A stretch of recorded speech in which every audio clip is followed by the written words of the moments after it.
Manchu Vishnu dream project Kannappa చిత్రం శరవేగంగా రూపుదిద్దుకుంటోంది. తాజాగా ఈ చిత్రం సెట్స్ పైకి ప్రభాస్ కూడా అడుగుపెట్టారు. కాగా కన్నప్ప నుంచి అందరూ ఎంతో ఆసక్తిగా ఎదురు చూస్తున్న టీజర్ విడుదలకు ముహూర్తం ఫిక్స్ అయింది. ప్రఖ్యాత కేన్స్ ఫిల్మ్ ఫెస్టివల్లో మే 20వ తేదీ సాయంత్రం 6 గంటలకు కన్నప్ప టీజర్ను లాంచ్ చేస్తున్నామని మంచు విష్ణు వెల్లడించారు.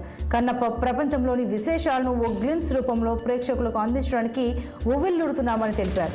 అవా ఎంటర్టైన్మెంట్ 24 ఫ్రేమ్స్ ఫ్యాక్టరీ బ్యానర్లపై తెరకెక్కుతున్న కన్నప్ప చిత్రానికి ముఖేష్ కుమార్ సింగ్ దర్శకుడు. ఇందులో మోహన్ బాబు, శరత్ కుమార్, మోహన్ లాల్, అక్షయ్ కుమార్ తదితరులు కీలక పాత్రల్లో కనిపించనున్నారు.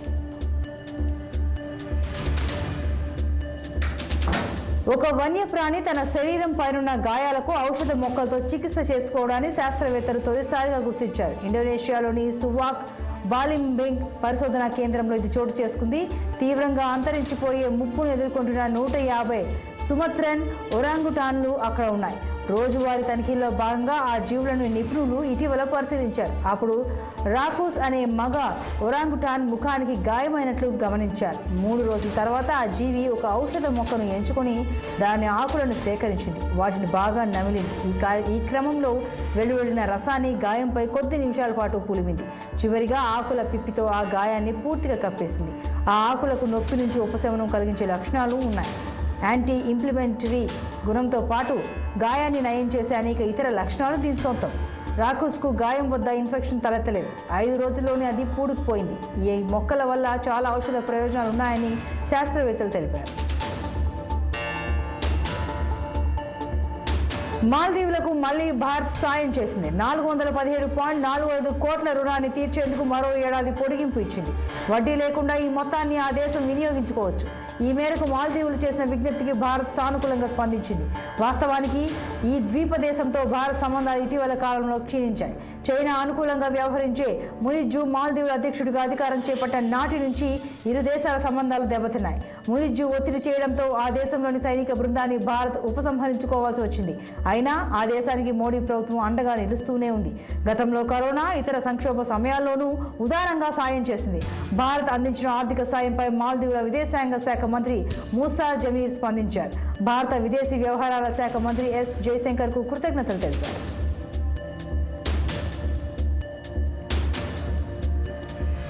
ఉత్తరప్రదేశ్లోని మేరాట్లో ఓ వైద్యుడు చేసిన నిర్వాకం రోగి ప్రాణాల మీద తెచ్చింది. అనారోగ్యంతో బాధపడుతున్న ఓ వ్యక్తి లోహియా నగర్లోని స్థానిక నర్సింగ్ హోంలో చేరారు. అతనికి నెల క్రితం వైద్యుడు ఆపరేషన్ కూడా నిర్వహించాడు. ఆసుపత్రి నుంచి డిశ్చార్జ్ అయ్యి ఇంటికి వెళ్లినా ఎంతకీ ఆరోగ్యం కుదుట పడకపోగా మరింత క్షీణించడంతో అతని కుటుంబం మరో ఆసుపత్రిలో వైద్య పరీక్ష నిర్వహించింది. ఈ క్రమంలోనే ఆయన కడుపులో దూది ఉన్నట్లు బయటపడింది. అక్కడి వైద్యులు ఆపరేషన్ చేసి దూదిని తొలగించారు. అయితే తప్పు చేసినా ఆసుపత్రి వర్గాలు అంగీకరించడం లేదని బాధితుడి కుటుంబ సభ్యులు ఆరోపిస్తున్నారు.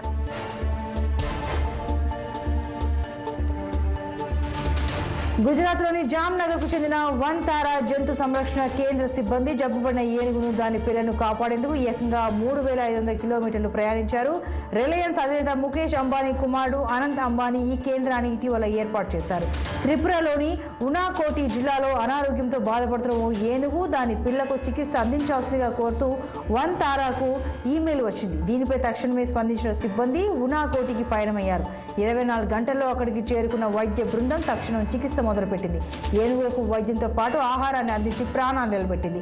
ఈ ప్రక్రియ మొత్తం ఓ మహిళ వీడియో తీసి సోషల్ మీడియాలో పోస్ట్ చేయడంతో ప్రస్తుతం ఈ వీడియో పాజిటివ్ కామెంట్స్తో చక్కర్లు కొడుతోంది. దీనిపై స్పందించిన అనంత్ సోదరుడు ఆకాష్ అంబానీ ఫ్యాన్ పేజ్లో సోదరుడికి హ్యాట్స్ ఆఫ్ చెబుతూ వీడియోను ఎక్స్లో షేర్ చేశారు. బాలీవుడ్ స్టార్ హీరోయిన్ ఆలియా భట్ ఒక నటిగా, భార్యగా, తల్లిగా మంచి గుర్తింపు పొందుతూ వస్తోంది. ప్రస్తుతం బాలీవుడ్లో ఆలియా భట్ చక్రం తిప్పుతోంది. ఇటీవల కాలంలో సినిమాలతో పాటు తనదైన అందంతో రకరకాల చీరల్లో కనిపిస్తూ ఫ్యాన్స్ని మురిపిస్తోంది. తాజాగా మెట్ గాలా జరిగిన మెట్రోపాలిటన్ మ్యూజియం ఆఫ్ ఆర్ట్లో తనదైన శైలిలో అందరినీ ఆకట్టుకుంది. ఆడియన్స్ గుండెల్లో రైలు పరిగెత్తేలా అద్భుతమైన సైజ్ పూల చీరను ధరించింది. గత సంవత్సరం మెట్ గాలాలో అరంగేట్రం చేసిన ఆలియా ఈసారి సోషల్ మీడియాతో పాటు వరల్డ్ వైడ్ మొత్తం తన వైపు చూసేలా చేసింది. అంతర్జాతీయ రెడ్ కార్పెట్ పై ఈ చీర ఎల్లప్పుడూ ప్రేక్షకులను ఆహ్లాదపరుస్తుందని సోషల్ మీడియాలో కామెంట్స్ వినిపిస్తున్నాయి. ఇజ్రాయెల్కు ఇరాన్ తీవ్ర హెచ్చరికలు జారీ చేసింది. తమ దేశ ఉనికి ప్రశ్నార్థకంగా మార్చేందుకు ఇజ్రాయెల్ ప్రయత్నిస్తే తీవ్ర పరిణామాలు ఎదుర్కోవాల్సి ఉంటుందని వార్నింగ్ ఇచ్చింది.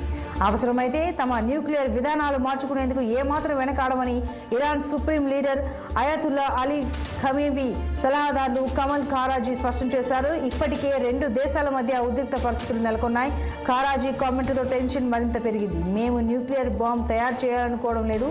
మా దేశానికి ముప్పు ఉందంటే మాత్రం సైనిక సిద్ధాంతాలు మార్చడం తప్ప మాకు వేరే మార్గం ఉండదు. మాతో జాగ్రత్తగా ఉండండి. మా న్యూక్లియర్ ప్లాంట్లపై ఇజ్రాయెల్ దాడికి పాల్పడితే పరిణామాలు తీవ్రంగా ఉంటాయి. మేము ఎంతటికైనా తెగిస్తాం అని తేల్చి చెప్పారు. ప్రపంచవ్యాప్తంగా ఇండియా ప్రాధాన్యత రోజురోజుకి పెరుగుతోంది. మన సాంప్రదాయం కట్టుబాట్లకు చాలా మంది విదేశీయులు ఆకర్షితులవుతున్నారు. అంతేకాకుండా సుందర్ పిచాయ్, సత్య నాదెల్లా లాంటి వారు దేశాన్ని శాసించే కార్పొరేట్ దిగ్గజ సంస్థలకు సీఈఓలుగా కీలక బాధ్యతలు నిర్వహిస్తున్నారు. అంతేకాకుండా భారత్లో పర్యటించిన ప్రముఖులు అడపాదడపా మన దేశ ఔన్నత్యం గురించి ప్రశంసిస్తూనే ఉంటారు. తాజాగా జపాన్ చెందిన టెక్ జపాన్ సంస్థ సీఈఓ నిషియామా కూడా ఇండియాను ప్రశంసించారు. ఇటీవల జపాన్ నుండి బెంగళూరుకు షిఫ్ట్ అయిన నిషియామా తన నెల రోజుల అనుభవాన్ని పంచుకుంటూ నా లైఫ్లో ఇది గొప్ప అధ్యాయం అని అన్నారు. ఇప్పుడు ప్రపంచానికి ఇండియా నాయకత్వం అవసరమని అన్నారు. ఇండియాలో ఉన్న భిన్నత్వం తనని ఆశ్చర్యానికి గురి చేసిందని అన్నారు. ఇంత పెద్ద దేశంలో ఇన్ని మతాలు, జాతులు, సంప్రదాయాలు కలిసి ఉండడం అద్భుతమని అభిప్రాయపడ్డారు.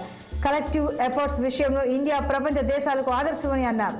లీడర్షిప్ విషయంలో, క్రైసిస్ మేనేజ్మెంట్ విషయంలో ఇండియన్స్ సమర్థులని, మరోపక్క జపనీస్ డీలిజెంట్ లీడర్షిప్లో హార్డ్ వర్క్ చేయడంలో సమర్థులని, ఇరు దేశాలు కొలాబరేషన్తో ముందుకెళ్తే గొప్ప గొప్ప అవకాశాలను అందిపుచ్చుకోవచ్చని పేర్కొన్నారు. Big Boss contestant social media సంచలనం అబ్దు రోజిక్ వివాహ బంధంలోకి అడుగుపెట్టనున్నారు. జూలై 7న తన ప్రేయసి అమీరాతో 7 అడుగులు వేయనున్నారు. తాజాగా దుబాయ్ వేదికగా వీరి నిశ్చితార్థం అంగరంగ వైభవంగా జరిగింది. అందుకు సంబంధించిన ఫోటోలను రోజిక్ సోషల్ మీడియా వేదికగా షేర్ చేశాడు. ప్రస్తుతం అతనికి 20 ఏళ్లు కాగా వధువు వయసు 19 ఏళ్లు మాత్రమే. అబ్దు నిశ్చితార్థపు వేడుకలో సాంప్రదాయ దుస్తుల్లో కనిపించాడు. మరో ఫోటోలో ఆమె వేలికి ఉంగరాన్ని తొడిగినట్లు ఉంది. అతనికి కాబోయే భార్య పూర్తిగా తెల్లటి దుస్తులు ధరించి ఉంది. అయితే వధువుని చూడడానికి అబ్దు ఫ్యాన్స్ వెయిట్ చేస్తున్నట్లు తెలుస్తోంది.